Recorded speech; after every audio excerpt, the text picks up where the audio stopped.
Good evening. देखिए, हम अभी या आज हम स्टडी करेंगे हर क्लासेस में, जूनियर क्लासेस से अक्सर इस टॉपिक को पढ़ा जाता है। वो हमारा है सोलर सिस्टम, है ना। सोलर सिस्टम जिसको हम कहते हैं सौर मंडल। वास्तव में हमारा जो सौर मंडल है वो है क्या चीज़? तो हमारा जो सौर मंडल है एक व्यवस्था है, ठीक है। हमारा सौर मंडल क्या है? एक व्यवस्था है। जैसे मान लीजिए कि हम लोग कहते हैं ना कंप्यूटर, तो कंप्यूटर कहने से ये नहीं पता लगता है कि हम उसे किसकी बात कर रहे हैं। क्या हम उसमें कीबोर्ड को कंप्यूटर कहेंगे, क्या मॉनिटर को कंप्यूटर कहेंगे, या उसका यूपीएस है उसको कंप्यूटर कहेंगे, सीपीयू को कंप्यूटर कहेंगे? नहीं, वो सबका जो हमारा कॉम्बिनेशन है या सबका जो हमारा जोड़ है वो हमारा क्या है? कंप्यूटर है। वैसे ही हमारा जो सौर मंडल है, हम इसमें सन है तो सन को हम सौर मंडल नहीं कह सकते हैं। हमारी पृथ्वी है यानी अर्थ है, हम उसको नहीं कह सकते हैं। हमारा जो जुपिटर है, बृहस्पति, हम इसको नहीं कह सकते हैं। इसी तरह से और भी जो अलग अलग ग्रह है ना, ये सबको हम अलग अलग सौर मंडल नहीं कह सकते हैं। तो सौर मंडल हमारा एक व्यवस्था है ना, एक अरेंजमेंट है नहीं, या एक सिस्टम है। क्या क्या चीज का सिस्टम है? तो हम लोग यहाँ पर अभी बहुत बेसिक सा जानकारी हासिल करेंगे, जिसमें हमारा जो सूर्य है और इसके 8 ग्रह हैं। इसमें बहुत सारा ऐसे भी बच्चे मिलेंगे जिन लोग को पहले पढ़ाया जाता था कि टोटल ग्रह की जो संख्या है वो हमारा कितना है? 9 है। लेकिन मॉडर्न डेफिनेशन के अनुसार, यानी अब जो परिभाषा में चेंजेज आया है उसके अनुसार अब हमारे पास 9 ग्रह नहीं है, 8 ग्रह है, ठीक है। मगर ऐसा समझिए कि जो हमारा सन है ना, ये सभी का सरदार है। नहीं होता है ना, जैसे गैंग होता है बहुत सारा डाकू लोगों का, तो उसमें एक सरदार होता है। वैसे ही जो हमारा सन है ना, ये सबों का सरदार है कि नहीं। और इस सरदार के चारों ओर ये सारा जो ग्रह है ना, ये घूमता रहता है। यानी कहने का अर्थ ये है कि सन अपने चारों ओर बाकी सारे ग्रह को क्या करता है? या बांध करके रखता है, या इसको इस प्रकार से ये अरेंज किए हुए है। यानी इसका जो हम लोग यहाँ पर एक पढ़ते हैं गुरुत्वाकर्षण बल, ग्रेविटेशनल फोर्स, है ना, ग्रेविटेशनल फोर्स, जिसको हम गुरुत्वाकर्षण बल कहते हैं। ये जो गुरुत्वाकर्षण बल है नहीं, किसी भी द्रव्यमान वाला ऑब्जेक्ट में पाया जाता है। जिस भी चीज में द्रव्यमान होगा उसमें हमारा गुरुत्वाकर्षण बल होगा, या वो गुरुत्वाकर्षण बल पैदा करेगा। चूंकि सूर्य जो है एक बहुत बड़ा ऑब्जेक्ट है, ऐसे कंपेयर करिए हमारी पृथ्वी से करीब करीब 3 लाख गुना बड़ा है। हमारा जो सूर्य है हमारी पृथ्वी से 3 लाख गुना बड़ा है। अगर जुपिटर की बात करिए यानी बृहस्पति का, तो ये हमारी पृथ्वी से करीब करीब 1300 गुना बड़ा है ना। तो इतना बड़ा हमारा जो सूर्य है, जिसके वजह से ये जो गुरुत्वाकर्षण बल पैदा करता है, ये बहुत ही ज्यादा गुरुत्वाकर्षण बल पैदा करता है, जिसके कारण सारे ग्रह है ना एक निश्चित पथ पर, जिसको हम लोग यहाँ पर ऑर्बिट कहते हैं, है ना, या इसको कक्षा कहा जाता है। ऑर्बिट या कक्षा कहते हैं।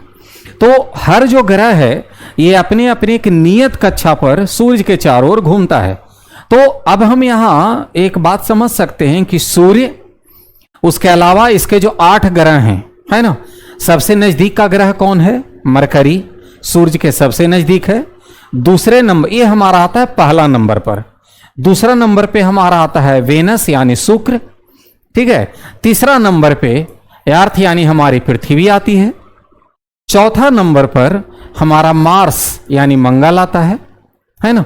5वां नंबर पर हमारा जो है जुपिटर, ठीक है।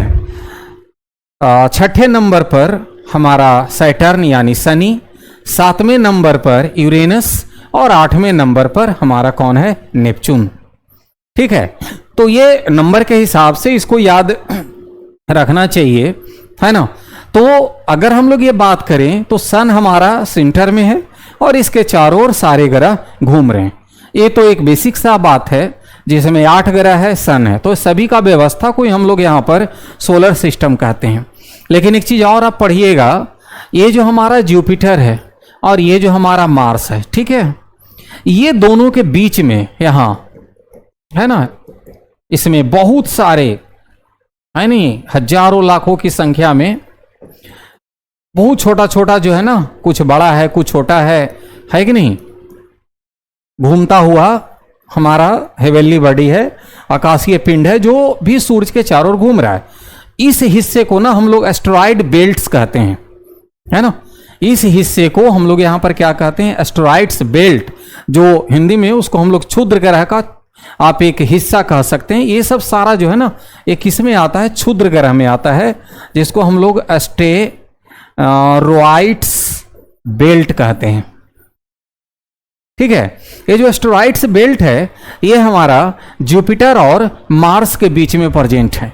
हम लोग अक्सर आप सुनते होंगे या देखते होंगे कि तारा टूटता है, ठीक है, और अक्सर आसमान में हम लोगों को टूटता हुआ तारा दिखाई पड़ता है, लेकिन वास्तव में तारा कोई टूटने की चीज नहीं है। जैसे सन की जो हम बात करते हैं, तो सन भी हमारा क्या है, एक तारा ही है, स्टार ही है।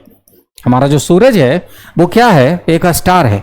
तो यही जो हमारा क्षुद्र ग्रह है ना, कभी कभी क्या होता है, किसी रीजन से है नहीं, या मान लीजिए सूर्य का हमारा जो गुरुत्वाकर्षण बल है इस पर भी काम कर रहा है, तो अगर कभी ये ज्यादा काम किया या किसी वजह से हमारा जो है ये जो क्षुद्र ग्रह है पृथ्वी के चारों ओर यानी इसके वायुमंडल में प्रवेश कर जाता है, ठीक है। और जब अर्थ के वायुमंडल में प्रवेश कर गया तो होता ये है कि अर्थ के चारों ओर क्या है, हवा का घेरा है, तो उस हवा के घेरा के वजह से वह जो क्षुद्र ग्रह है ना, उसमें घर्षण होता है, फ्रिक्शन होता है, और वो पकड़ लेता है आग, और वही जलते हुए हमको वो आसमान में दिखाई पड़ता है, जिसको हम लोग अक्सर टूटता हुआ तारा कहते हैं, है ना। तो वास्तव में तारा कोई टूटने की चीज नहीं है। तारा चूंकि गैसों का बना है, कोई भी स्टार गैस का बना हुआ है और गैस को हम तोड़ नहीं सकते हैं। तो ये हम लोग अक्सर एक मिसकॉन्सेप्शन रहता है, या हम लोग यहाँ पर इसको समझते रहते हैं कि तारा टूटता है और वो पृथ्वी की ओर आता है। तो वास्तव में तारा टूटता नहीं है, ठीक है। तो अब यहाँ अगर कोई पूछे कभी कि तारा टूट रहा है, तो नहीं, ये जो हमारा एस्टेरॉयड बेल्ट्स है ना, ये हमारे अर्थ के वायुमंडल में जब प्रवेश कर जाता है उसमें आग लग जाती है एयर के फ्रिक्शन की वजह से, चूंकि हीट पैदा होता है वहां, और उस हीट के कारण आग पकड़ लेगा। अर्थ पे लाखों क्षुद्र ग्रह है ना डेली आते हैं, लेकिन उसमें से बहुत कम ऐसा है जो पृथ्वी के सतह पर पहुंच पाता है, ठीक है। अगर कोई पहुंच जाता है तो उसका जो अपने साथ वह बहुत सारे जानकारियों को लेकर के आता है, जो हम लोगों के लिए काफ़ी महत्वपूर्ण होता है, और वो ब्रह्मांड को समझने में है ना वो काफ़ी मदद करता है, या फ्यूचर के चीज़ों को कि पहले क्या था नहीं था उसके बारे में जानने में मदद करता है, ठीक है। तो यहाँ पर हम लोग आज एक सौर मंडल का बेसिक सा जानकारी हासिल किए। हम इसके बारे में, अलग अलग ग्रह के बारे में बाद में इसको हम लोग देखेंगे, पढ़ेंगे, है ना। Thank you.